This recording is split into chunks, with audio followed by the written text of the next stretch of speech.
guys, welcome back to Be the Topper. This is Unit 5 of Class 9th Marketing and Sales Activities in Sales and Marketing. इससे पहले मैंने इस chapter का एक part complete कर दिया था, उसमें काफ़ी सारे टॉपिक कवर किए हैं. अगर आप लोगों ने वो वीडियो नहीं देखा है तो डेफिनेटली एक बार उसको चेकआउट करो, आपको हेल्प होगी. आज हम सबसे पहला जो हमारा टॉपिक पढ़ने वाले हैं वो है ऑर्डर डिलीवरी. ऑर्डर डिलीवरी से स्टार्ट करेंगे. तो यहाँ पर हमें यही बता रखा है कि ऑर्डर डिलीवरी क्या होती है. जब हम ऑर्डर को प्रोसेस करने के बाद कस्टमर तक प्रोडक्ट्स को लेकर जाते हैं तो उसी चीज़ को कहा जाता है कि ऑर्डर की डिलीवरी हो गई. जो प्रोडक्ट है वो अगर आप ऑर्डर को डिलीवर करने जा रहे हो तो जितने भी प्रोडक्ट है वो अच्छे तरीके से पैक होनी चाहिए, क्योंकि अगर अच्छी पैकेजिंग नहीं होगी तो प्रोडक्ट ख़राब हो जाएगा एंड वो कस्टमर को इरिटेट कर सकता है. ठीक है. और अगर ऊपर जितने भी हमें चीज़ें बताई गई थी जो मैंने पिछली वीडियो में डिस्कस करी थी एंड ये जो ऑर्डर डिलीवरी है, अगर ये सारी चीज़ें जो कि स्टेप्स हैं अच्छी सेल्स एंड मार्केटिंग के, अगर वो अच्छे से नहीं होते तो कस्टमर आपसे डिसअपॉइंट हो सकता है. एंड जब वो डिसअपॉइंट हो जाएगा तो ऐसा हो सकता है कि आप अपना दूसरा बिजनेस जो दूसरी बार वो आपके यहाँ से सामान खरीद सकता था वो आपके दुकान से सामान नहीं खरीदे, क्योंकि आपने उसको पहली बार में अच्छी सर्विसेज प्रोवाइड नहीं करी. Company performs the delivery of products through these veg. जो भी कोई कंपनी होती है वो इन तरीकों से अपने प्रोडक्ट्स की डिलीवरी करवाती है. कौन कौन से तरीके हैं? दो वे बता रखे हैं, एक ए एंड एक बी.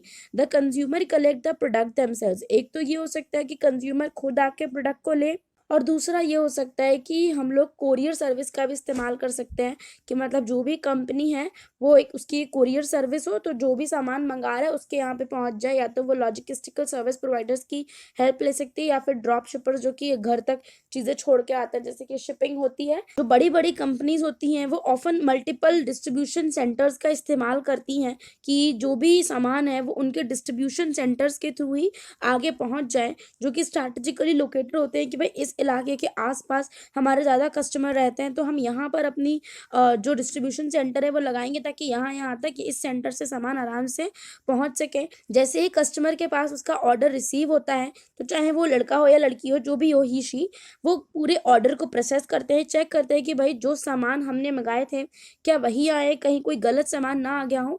एंड उसके बाद ही ऑर्डर एक कंप्लीट होता है. If the goods are actually what the customer has ordered and not are damaged in any way, then the order processing cycle is considered complete. अगर जो goods मंगाए थे कस्टमर ने, अगर वो अच्छे हालत में वही सेम गुड्स उसके पास पहुंच गए हैं तभी उस ऑर्डर साइकिल को कंप्लीट माना जाता है, अदरवाइज नहीं माना जाता है. एंड अगर इस तरीके से किसी कस्टमर के साथ होता है तो वो लोग अगली बार से आपके साथ शॉप करना भी बंद कर देते हैं. अब आ जाते हैं आगे सपोर्ट पर्सोनल एक्टिविटीज़ पे. यहाँ पर हमको बता रखा है कि सपोर्ट पर्सोनल एक्टिविटीज़ क्या होती हैं. तो ये जो होते हैं ये दो तरीके के होते हैं, मेजर दो सपोर्ट पर्सोनल होते हैं, दो टाइप्स के. सबसे पहले है हमारे पास मिशनरी सेल्स पीपल एंड दूसरा है हमारे पास technical specialist. Missionary sales people क्या होते हैं? ये लोग किसी भी प्रोडक्ट के बारे में इंफॉर्मेशन फैलाते हैं, स्प्रेड करते हैं कि भाई ये नई गुड्स आई हैं, ये नई सर्विसेज आई हैं. ये लोगों को उस प्रोडक्ट के एट्रीब्यूट के बारे में बताते हैं एंड कस्टमर को एजुकेट करते हैं. बेसिकली ये फर्म की गुडविल बना रहे होते हैं कि भाई देखो हमारा फर्म इतने अच्छे अच्छे सामान बना रहा है. बस ये लोगों को नॉलेज देते हैं, उस प्रोडक्ट के बारे में स्प्रेड करते हैं नॉलेज. बट ये लोग कभी भी सेल्स को क्लोज नहीं करते. मतलब ये लोग ये नहीं कहते कि आप ये सामान मतलब खरीदो खरीदो करके, वो बस अपनी चीज़ों की तारीफ कर रहे होते हैं. तो ये सारी चीज़ें हैं. जैसे कि एक मेडिकल रिप्रेजेंटेटिव जो होते हैं वो डॉक्टर की क्लिनिक पर जाकर उसको बोल सकते हैं कि भाई हमारे ये फार्मास्यूटिकल प्रोडक्ट्स हैं जो कि आप अपने लोगों को रिकमेंड कर सकते हो क्योंकि ये इतने अच्छे हैं, ये है वो है, तो अपनी सारी क्वालिटीज़ बता देंगे. एंड उसके बाद वो ये कहेंगे कि भाई आप रिकमेंड कर सकते हो. ठीक है, हम उसे खरीदने के लिए फोर्स नहीं करेंगे या फिर मतलब उस तरीके से कोई बात नहीं करेंगे. ट्रेड सेल्स पीपल अलग होते हैं जो कि कस्टमर को हेल्प करते हैं रिटेल स्टोर पे कि चीज़ें खरीदो, आप किस तरीके से खरीदनी है, क्या खरीदना है क्या नहीं खरीदना है, और जो भी बताते रहते हैं.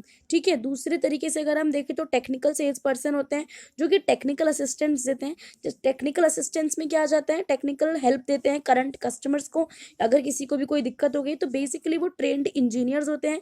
अगर आपने कोई भी सामान खरीदा और उसमें आपको कोई भी टेक्निकल इशू आ रहा है तो आप ट्रेंड इंजीनियर्स से बात कर सकते हो और वो आपकी प्रॉब्लम को सॉल्व कर देंगे. तो यार अब आ जाते हैं अपने सेशन 2 की तरफ। यहाँ पर जो सेशन 2 है उसका नाम है money collection and sales reporting. तो सबसे पहले हम लोग मनी कलेक्शन को पढ़ रहे होंगे यहाँ पे। मनी कलेक्शन में देखो यार क्या होता है, the activity of receiving payment from the customer in exchange of the product delivered is called money collection. जो एक्टिविटी होती है जहाँ पर हम कस्टमर से पेमेंट रिसीव कर रहे होते हैं, किस चीज़ के लिए, कि आपने कोई भी प्रोडक्ट उसको डिलीवर किया तो वो आपको कैश देगा या मतलब बेसिकली पेमेंट देगा। तो यही जो प्रोसेस है इसको हम लोग बोलते हैं मनी कलेक्शन। एंड जो भी पर्सन रिस्पॉन्सिबल होता है पैसे कलेक्ट करने के लिए, मनी कलेक्ट करने के लिए, ये उसकी प्राइमरी जॉब होती है कि जो भी ट्रांजेक्शन हुई है उसकी मनी कलेक्शन पूरे तरीके से हो जाए। जब गुड्स ओवर द काउंटर बिकती हैं, लाइक आप किसी रिटेल स्टोर पे गए, आपने किसी से सामान खरीदा एंड तुरंत ही आपने या तो कैश पे कर दी या फिर आपने क्रेडिट कार्ड या डेबिट कार्ड का इस्तेमाल करके या फिर कोई भी यूपीआई यूज़ करके आपने, आजकल के ज़माने में जो चलता रहता है जैसे कि आप स्कैन करो कोड और आप पैसे दे दो, तो इस तरीके से आप पैसे ले सकते हो। बट कई बार क्या होता है, जो ऑर्गेनाइजेशंस होती हैं कुछ बड़ी बड़ी, वो ईएमआई में भी आपको पेमेंट करने के लिए अलाउ करती हैं। लाइक जैसे कि बायजूस हो गया, तो मैं अपना बता सकती हूँ कि जो बायजूस है, हमने हमारे भाई के लिए जो कि अभी क्लास 10th में आया है, तो उसके लिए हमने एक कोर्स खरीदा था। तो उसके पूरे पैसे हमारे पास नहीं थे, तो हमने कहा कि भाई हम ईएमआई दे देंगे। तो इसी तरीके से जो बड़ी बड़ी कंपनीज होती हैं वो क्या करती हैं, ईएमआई पे सामान अपना बेचती हैं कि भाई आपको ईएमआई पे करनी पड़ेगी हर महीने। तो वहाँ पे क्या होता है, एक स्ट्रिक्ट स्केड्यूल होता है आपके पास। जो लोग रिस्पॉन्सिबल हैं पेमेंट कलेक्ट करने के लिए, तो उन्होंने इस तरीके का सिस्टम बना दिया है कि फर्स्ट किसी भी मंथ की जो फर्स्ट तारीख होती है, जो फर्स्ट डेट होती है, उस पे हमारा जो अकाउंट है वहाँ से पेमेंट हमारी कट जाती है। तो ये आपको स्ट्रिक्ट फॉलो अप रखना पड़ता है अपने कस्टमर पे, ताकि वो आपकी पेमेंट अच्छे तरीके से पूरी करे। तो because money collection is very important. जब तक आप पहले सामान आपने दे दिया, ठीक है, वो आराम से अच्छे से पहुंच भी गया, बट जब तक हमारे पास मनी नहीं आई तब तक हमारा फ़ायदा क्या है उस चीज़ को बेचने का। अब आ जाते हैं ई कॉमर्स ट्रांजेक्शन्स की ओर पे। तो यहाँ पे ये लोग क्या कह रहे हैं कि इन case of e commerce transaction, वहाँ पे जब आप फ्लिपकार्ट, अमेजोन, मिंत्रा, नायका, इन सब चीज़ों से जब आप सामान मंगाते हो इन सब वेबसाइट्स के थ्रू, तो हम लोग क्या करते हैं, ऑनलाइन प्रोडक्ट्स को सिलेक्ट करते हैं एंड कंपनी के साथ ऑर्डर प्लेस कर देते हैं।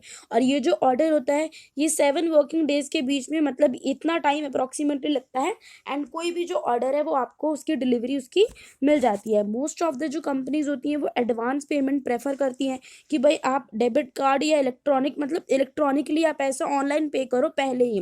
बट कई बार हमें ऑप्शन मिल जाता है कि कैश ऑन डिलीवरी भी कर सकते हैं, बट मैंने कई जगह देखा है कि ये ऑप्शन होता ही नहीं है कि कैश ऑन डिलीवरी, आपको ऑनलाइन ही पे करना पड़ता है। तो बिकॉज इंडियन बायर्स के लिए बहुत ज़्यादा पॉपुलर मोड है, बिकॉज हमें ऐसा लगता है कि कहीं कोई हमें चीट ना कर ले।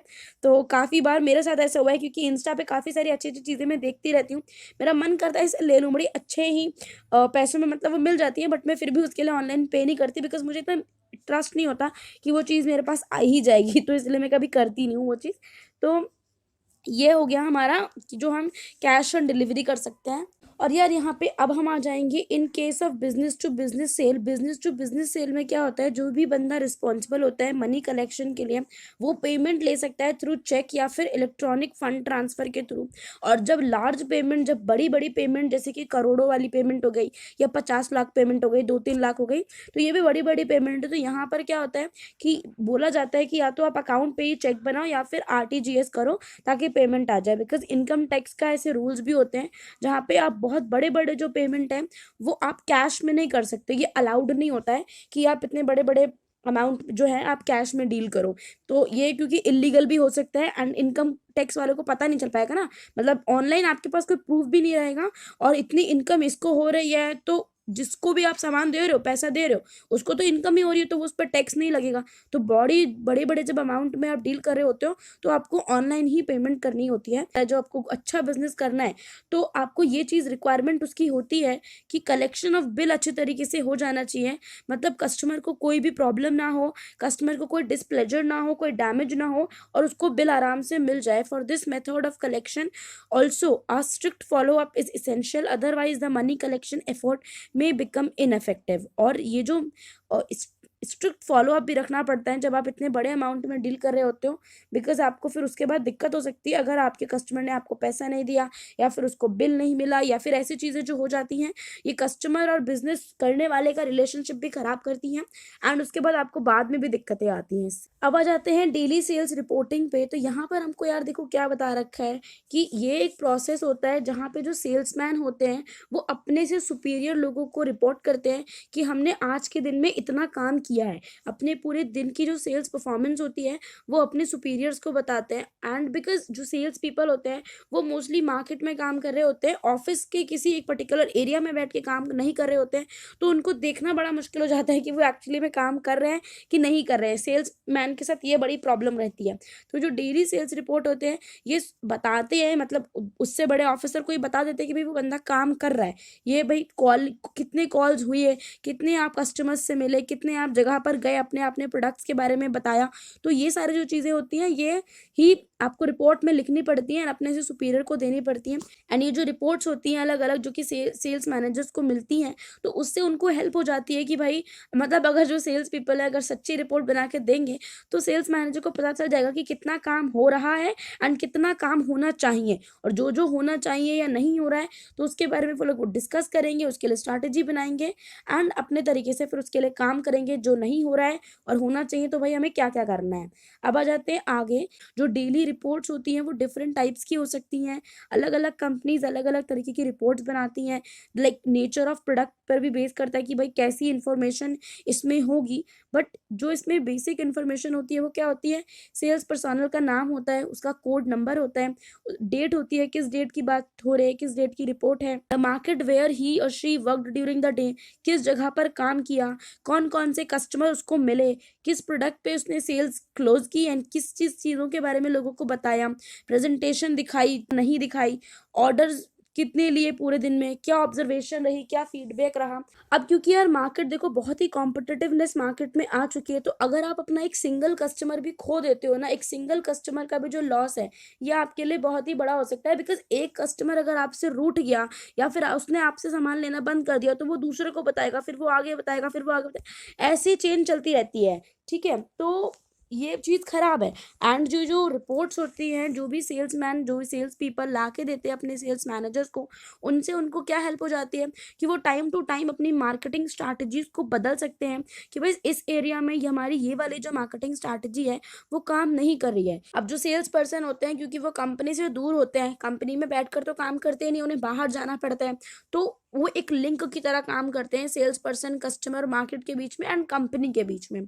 दस ये जो डेली सेल्स रिपोर्ट होती है ये एक टूल होता है कॉन्टिन्यूस मॉनिटरिंग करने का कि कितनी सेल्स की एक्टिविटी हो रही है, ये मॉनिटर किया जा सकता है उन रिपोर्ट्स के थ्रू, क्योंकि उसमें वो सारी इन्फो लिखनी होती है जो भी एक अच्छी मार्केटिंग स्ट्रैटेजी बनाने के लिए सेल्स मैनेजर को हेल्प करेगी। तो उन अगर किसी ने सच्चे तरीके से बना दी रिपोर्ट तो आपको डांट तो पड़ सकती है, बट हाँ ये एक अच्छी मार्केटिंग स्ट्रैटेजी बनाने में भी ये चीज़ें हमारे को हेल्प करती हैं। डेली सेल्स रिपोर्ट का एक सैंपल यहाँ पर हमको दिखा रखा है, सेल्समैन का नाम है, मार्केटिंग कौन सा मार्केट कवर किया, representative code, ASM code, date, serial number, name of the customer, यहाँ पे आप पूरी लिस्ट में कस्टमर का नाम लिखना है, प्रोडक्ट का नाम लिखना है, प्रोडक्ट कोड, ऑर्डर लिया कि नहीं लिया, कॉम्पिटिटर्स एक्टिविटी मार्केट में यहाँ पे क्या क्या चल रही है, यहाँ पे अपने सिग्नेचर, वर्क स्टार्टेड एट, तो ये सब चीज़ें यहाँ पर लिखनी होती हैं। तो यार अगर हम ओवरऑल देखें तो ये जो डेली सेल्स रिपोर्ट होती है इसका यही काम होता है कि जो सेल्समैन होते हैं उसके लिए एक इन डिज़ाइनिंग कर मतलब डिज़ाइन कर देते हैं अच्छा फ्यूचर स्केड्यूल कि आपको और कैसे काम करना है एंड आपको सेल्स को कैसे ज़्यादा से ज़्यादा उसको बढ़ाना है। तो गाइज़ आज के वीडियो में बस इतना ही। आई होप आपको ये सेशन 2 का वीडियो समझ में आया होगा। कोई डाउट हो तो डेफिनेटली कॉमेंट करके पूछना, वीडियो पसंद आया हो तो लाइक करना, शेयर करना एंड सब्सक्राइब करना मेरे चैनल को। Thanks for watching, bye bye.